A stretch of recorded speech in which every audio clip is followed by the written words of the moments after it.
আসসালামু আলাইকুম। আমি মোহাম্মদ রেজাল হলাদার আপনাদের সাথে আছি।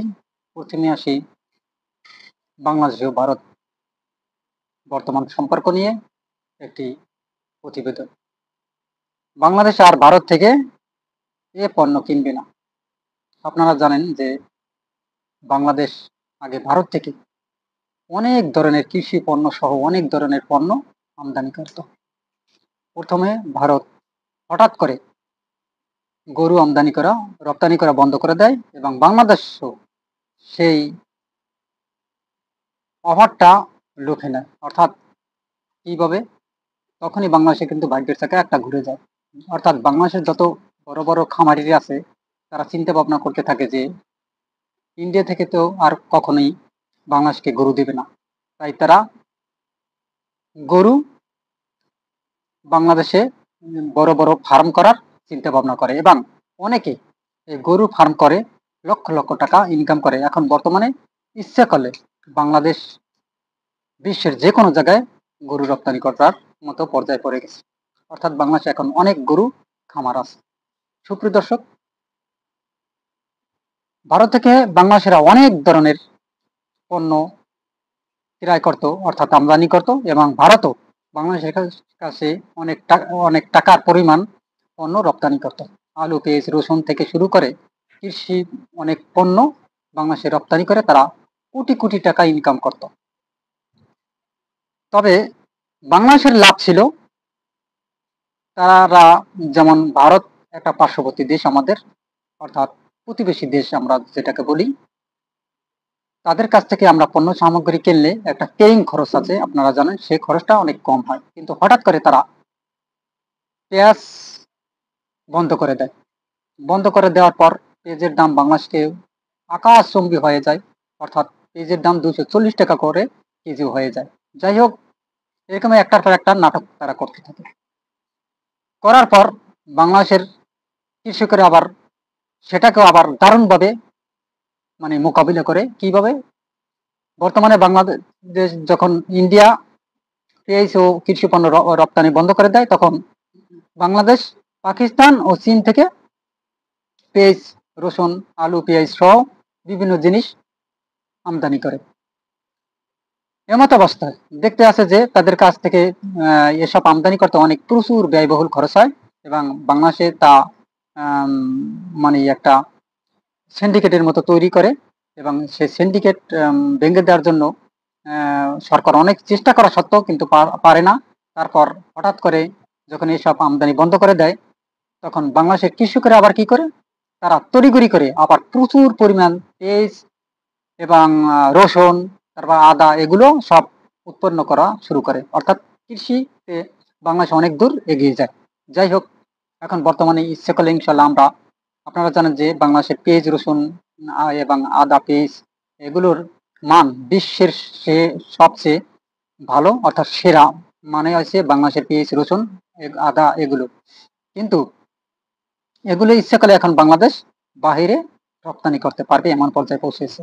এবার এগুলো ভারতের কিন্তু সহ্য হয় না। ভারত সরকার কি করে? হঠাৎ করে যখন বাংলাদেশের মানুষগুলো ভারতে চিকিৎসা করার জন্য যায়, তখন তারা হঠাৎ করে ভিসা বন্ধ করে দেয় এবং ট্যুরিস্ট ভিসা পর্যন্ত বন্ধ করে দেয়। কিন্তু তারপর কি হয়? তারপর ভারতের, আপনারা জানেন যে প্রতিক্রিয়া আপনারা দেখছেন, অনেক কলকাতার লোকেরা বলছে দাদা ভাই আপনারা আসেন, ঠিক আছে, আপনাদের হাতে পায়ে অনেক ধরে। যাই হোক, এটা ভালোবাসার খাতিরে হয়তো বা তারা বাঙালি, আমরাও বাঙালি, এই জন্য বলে বলে আমরাও অবশ্যই বলি যে ভারত আমাদের দেশে আসুক, যাক, এটা কোনো কথা না। প্রতিবেশী দেশ সম্পর্কে, এবং তারা বাঙালি এবং আমরা বাঙালি, এই কারণে। যাই হোক, তারা বলে তাদের হোটেল, তারপর হচ্ছে দোকানপাট সব কিছু হঠাৎ করে বন্ধ হয়ে যায়। কিন্তু যখন কৃষি পণ্য বাংলাদেশে বন্ধ করে দেয় ভারত সরকার, তারপর কিন্তু ভারতেরই একটা বিশাল ধরনের বিকট একটা ক্ষতির সম্মুখীন হতে হয়। কিভাবে জানেন?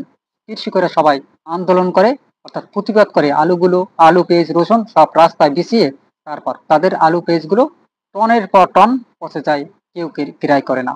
আপনারা জানেন ভারতের একটা নীতি আছে, যদি তাদের কৃষি পণ্যের দাম মনে করেন 4 আনাও কমে যায়, তাহলে কোটি কোটি টাকা লস হয়। এবং তাদের যদি সিন্ডিকেট তৈরি হয়, যেমন 8 আনা বা 1 টাকা পেঁয়াজের দর বেড়ে যায়, তাহলে কিন্তু তাদের কেউ পেঁয়াজ কেনেই না, খায়ই না। অর্থাৎ তাদের এমন একটা পরিস্থিতি হলে এটা কিন্তু ভারতের জনগণ এই অবস্থা করে। সুপ্রিয় দর্শক, এবার আমরা কোন প্রসঙ্গে আসুন তা নিয়ে বিস্তারিত আলোচনা করি। বাংলাদেশ আর ভারত থেকে পণ্য কিনবে না, ভারতীয় মিডিয়ার দাবি। সম্প্রতি $1 বিলিয়ন সমমূল্যের সয়াবিন রপ্তানি চুক্তি করেছে বাংলাদেশ ও যুক্তরাষ্ট্র। এই চুক্তির আওতায় বাংলাদেশের 3টি শীর্ষ সয়াবিন প্রক্রিয়াজাতকারী প্রতিষ্ঠান আগামী 1 বছর যুক্তরাষ্ট্র থেকে বিপুল পরিমাণের সয়াবিন আমদানি করবে। ঢাকা ওয়াশিংটনের এই বিশাল অর্থনৈতিক চুক্তি ভারতের জন্য বড় ধরনের ধাক্কা হয়ে এসেছে বলে জানিয়েছেন দেশটির গণমাধ্যম দ্য হিন্দু। বুধবার 5 নভেম্বর প্রকাশিত প্রতিবেদনে দ্য হিন্দু জানায়, চলিত 2024 ও 25 অর্থবছরে ভারতের তেল ও সয়াবিন রপ্তানি এমনিতেই নিম্নমুখী ছিল। এর ওপর বাংলাদেশের সঙ্গে যুক্তরাষ্ট্রের এই চুক্তি ভারতের সয়াবিন রপ্তানিকারকদের মধ্যে গভীর দুশ্চিন্তার তৈরি করেছে। ভারতীয় সূত্রগুলো বলছে, বাংলাদেশের অন্যতম বৃহৎ সয়াবিন আমদানিকারক বাজার হারানোর ঝুঁকিতে পড়েছে ভারত। গত অর্থবছরই বাংলাদেশের বাজারে ভারতের সয়াবিন রপ্তানি 1.63 লাখ টনে নেমে এসেছে, যা আগের বছরের তুলনায় প্রায় 46% কম।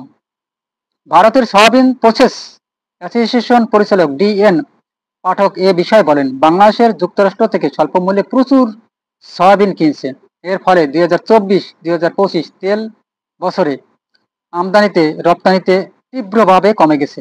বাংলাদেশ মাত্রই $1 বিলিয়ন বিশাল চুক্তি করেছে, যা আমাদের জন্য স্পষ্ট সংকেত বাংলাদেশ আর ভারত থেকে এ পণ্য কিনছে না। এটি ভারতের জন্য উদ্বেগের বিষয়। এবার বুঝতে পেরেছে ভারতের কানে পানি গেছে। এর আগে গত মঙ্গলবার 4 নভেম্বর ঢাকায় অবস্থিত যুক্তরাষ্ট্রের দূতাবাস জানায়, বাংলাদেশের 3টি শীর্ষ সয়াবিন প্রক্রিয়াজাতকারী প্রতিষ্ঠান আগামী 12 মাসে যুক্তরাষ্ট্র থেকে $1 বিলিয়ন সয়াবিন আমদানি করবে।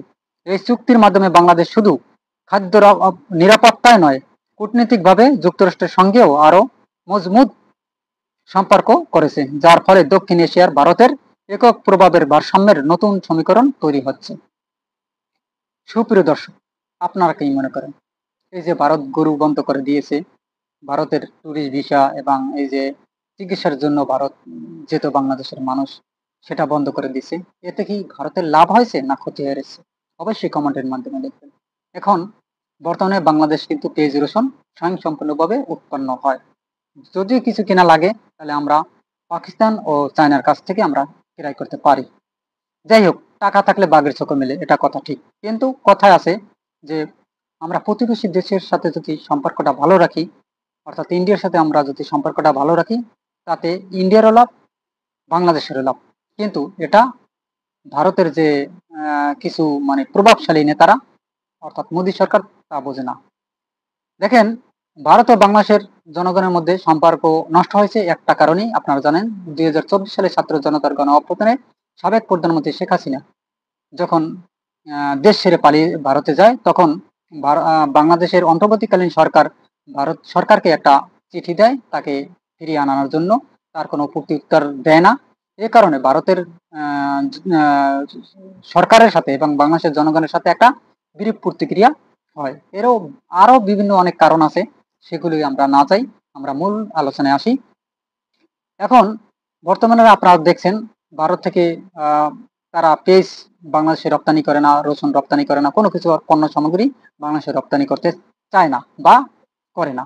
তাতে কিন্তু বাংলাদেশের ক্ষতি না, বাংলাদেশের অনেক লাভ। কারণ বাংলাদেশের কৃষকেরা এগুলো এখন বর্তমানে ফলায়, অর্থাৎ গরু এখন আমরা ইচ্ছে করলে ইনশাল্লাহ আমদানি করতে পারি। পেঁয়াজ রসুন এগুলো আমাদের যথেষ্ট পরিমাণে এখন উৎপাদন হচ্ছে।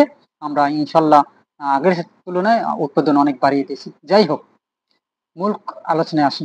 অর্থাৎ আমরা বাংলাদেশ যেমন ভারতের উপর যেমন অনেক কৃষির উপর আমরা নির্ভরশীল থাকি, তেমনি ভারতে কিন্তু বাংলাদেশের অনেক মুদ্রার উপর তারাও নির্ভরশীল থাকে। বলতে পারেন এত ছোট দেশ, তারা কিনলে কি না কিনলে নাকি। ভাই, কথা আছে, সমাজের একটা নিচু ঊর্ধ্বতম কর্মকর্তা থেকে সমাজের একটা নিম্ন শ্রেণীর লোককেও সবারই প্রয়োজন। আমি এই কথা বোঝাতে চেয়েছি, ভারত একটা বড় দেশ, বাংলাদেশ একটা ছোট কান্ট্রি। কিন্তু ভারতের সাথে কোনো দেশেরই ভালো সম্পর্ক নেই। না আছে চীনের, না আছে পাকিস্তানের, না আছে মালদ্বীপ, না আছে শ্রীলঙ্কার, না আছে কোনো দেশ। বাংলাদেশ তাদের পাশে ছিল বিধায় তারা শক্তভাবে অবস্থান করতে পারছে। এখন বাংলাদেশও তাদের সাথে নেই। তার মানে কি? আমি যদি ভালো হই তাহলে সবার সাথে তো আমার ভালো সম্পর্ক থাকবে। তার মানে আমি খারাপ, তাই আমার সাথে কারো সাথে ভালো সম্পর্ক নেই। এটাই তো প্রমাণিত নাকি? যাক, এবার আমরা ভারতের কাছ থেকে এসব পণ্য সামগ্রী না কেনার কারণে দা হিন্দু পত্রিকায় এসব নিউজ এসেছে। তবে সুপ্রিয় দর্শক, আমরা মনে করি ভারত থেকে আমাদের আরো আগেই এসব থেকে সরে আসা উচিত ছিল। কারণ ভারত বাংলাদেশকে যেভাবে এরকম পেঁয়াজ, রসুন বা কৃষি পণ্যদের শিক্ষা দিয়েছে, তা আমরা কখনোই ভুলবো না। তবে এগুলো এখন আমরা উৎপাদন করার চেষ্টা করব। বাংলাদেশের কৃষকের প্রতি আমার একটা আহ্বান থাকে, আপনারা সব কিছু উৎপাদন করা শুরু করুন, যাতে আমরা বহির্বিশ্বের কাছ থেকে কোনো কিছু হাত পেতে না নেওয়া লাগে। সুপ্রিয় দর্শক, আপনারা কি বলেন? অবশ্যই কমেন্টের মাধ্যমে জানাবেন। তবে ভিডিওটি ভালো লাগলে অবশ্যই আমার চ্যানেলটি সাবস্ক্রাইব করুন, আর এস বাংলা নিউজের পাশে থাকুন এবং বেল বাটন অন করুন। লাইক ও শেয়ার করুন, সবার মাঝে ছড়িয়ে দিন। আজ এ পর্যন্তই। আসসালামু আলাইকুম রহমতুল্লাহি ওয়া বারাকাতুহু।